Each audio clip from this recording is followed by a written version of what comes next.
Welcome to Wigglesticks TV.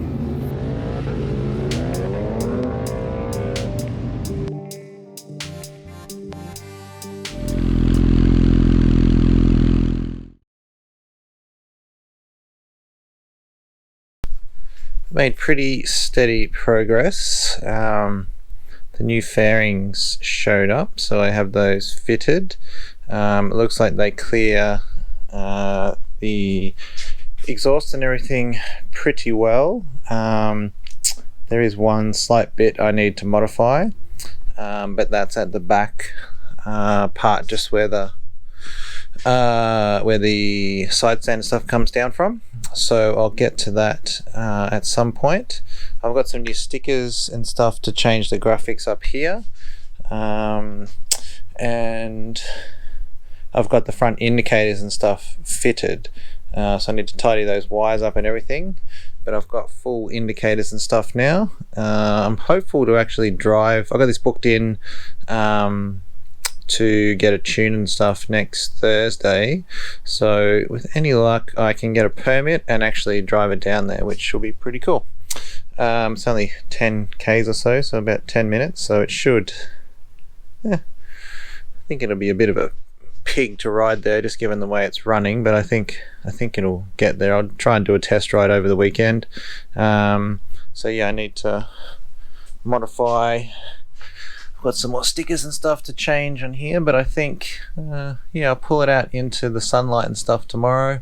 I managed to get some stickers and stuff for the tank, so the next little bit is just going to be yeah, doing some cosmetic stuff on this, and yeah, getting ready to take down the road. Well, the SRAD is getting there, one little piece at a time. Got my tail section on there now. It's painted quite nicely, professionally painted, so it matches the tank pretty well. So I've got to do the graphics for the tail section and stuff today, and then I've got that red is going, that will become silver, and then silver into the black piece underneath the exhaust. I've got to take a little bit out of here so the exhaust clears properly. Yeah, but it's pretty damn close to being done now. So it's the first time I've seen it outside fully complete for a little while, bodywork ways anyway. So yeah, we'll get a bit more of the silver into the back end of it, and yeah, I think it'll look pretty good. So I've got the tank stickers and stuff to go on there as well, so yeah, it's coming up pretty well, I think. Not sure if that's coming up in the video, but you can see the finish sort of in the paint in the sun. Looks pretty good. I'm gonna have to polish the tank now though, but small problems I guess. I've got this last underbelly piece, whatever it's called, from underneath the fairing.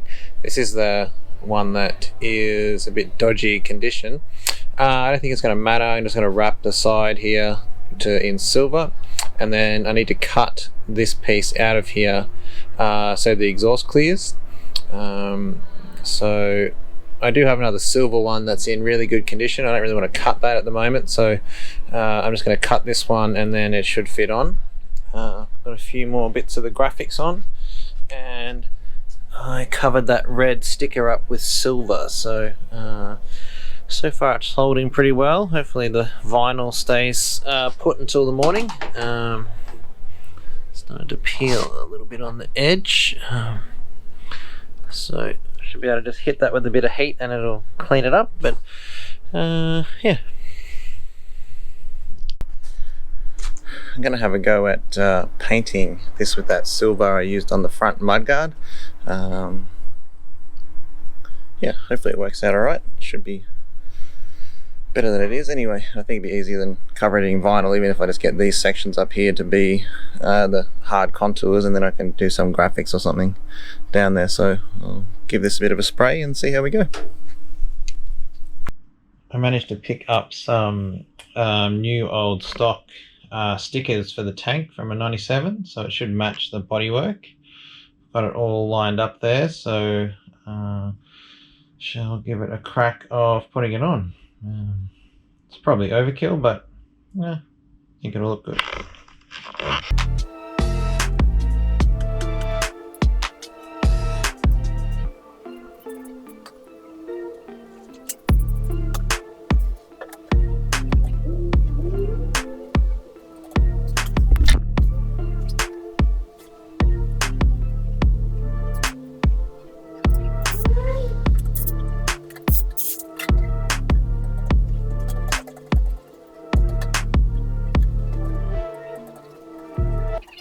Well, it's the night before D-Day. I have my permit to ride this on the road tomorrow. Still got a few sticker works and what have you to go, but it starts and runs. The choke is still the choke is still sticking, so I've just got the tank up, so when I start it in the morning I can just manually push the choke back in here, and it should be okay to go. Got the tank sticker on now. Yeah, I think it's as much as I can actually do on it, so it feels pretty good to get to this point, especially considering she was just a frame really, and a rear wheel I think is all that's left from the original bike. Maybe the odd indicator, or no, actually all the indicators are different. I think the mirror might be from the original bike, but everything else is pretty much come from different parts of the internet, or wrecking yards, or Facebook, or whatever, friends. So yeah, it'd be good to get it all up and running. Pretty happy to get this far, considering it was just a project at the start. So not sure if you remember, a few episodes ago I was restoring the mirror.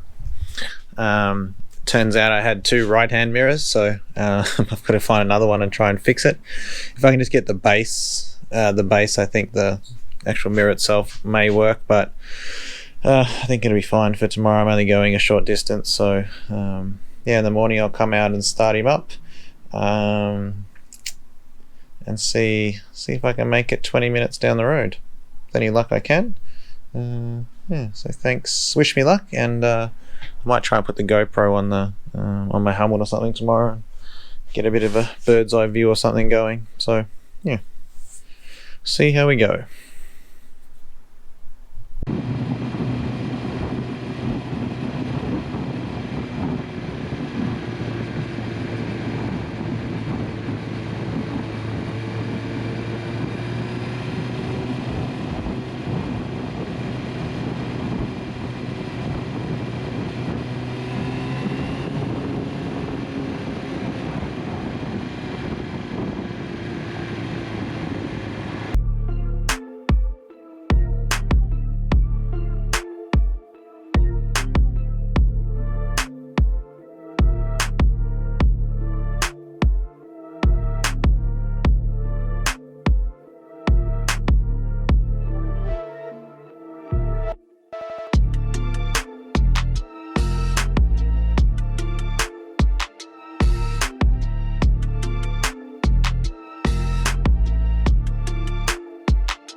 She got pretty hot in there, so Just running distilled water in there still, so I'm just going to let it cool down for a while. I'm not too far from where I need to go, so.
Good, how are you? Yeah. Wow, that's a... Well, I'm sitting back in the garage where the motorbike once was. The old SRAD made it to its destination today. It did overheat quite well. It got too hot, so I just pulled over on the side of the road. I think after talking to a few people, I think hopefully it's just something to do with the thermostat, or maybe I didn't put the coolant, bleed the system properly with the coolant in there. Worst case scenario, it's probably a head gasket or something else. I don't really know. It turned out that when I stopped at Motorhaven, they were going to give me a jump start, and they ended up taking the rear seat unit off and noticing that the battery terminal wasn't secured properly. So with any luck, that might be a source of some of the problems, because the speedo and stuff wasn't working when I was going down the road. So once the battery and stuff was plugged back in correctly, the speedo and everything worked. So with any luck, that will solve. It was just a silly mistake. I didn't check that properly. So with any luck, that will be solved. And yeah, going forward, hopefully it's nothing too bad. But even if it is a head gasket, for instance, I don't think that's necessarily terminal or anything like that. It actually felt pretty good going down the road, suspension and feeling wise. It was just the engine was, just the engine and carbs and stuff weren't synced in properly, so it was just revving a little bit high. So happy with where we got from here. So it's probably going to sit down at Mick's for a little while now, just till he sorts it out, and then get it back here, do the last little bits with the stickers and graphics and stuff like that, and then look out for a track day to book it into. So yeah, happy with how it came out, and thanks everyone for watching. And with any luck, we might be at 300 subscribers in the next little while. It's been ticking over pretty quickly. Oh, not pretty quickly. It's been ticking over quite nicely over a little bit. So yeah, thanks everyone for your support. Thanks for watching, and I'll see you in the next one.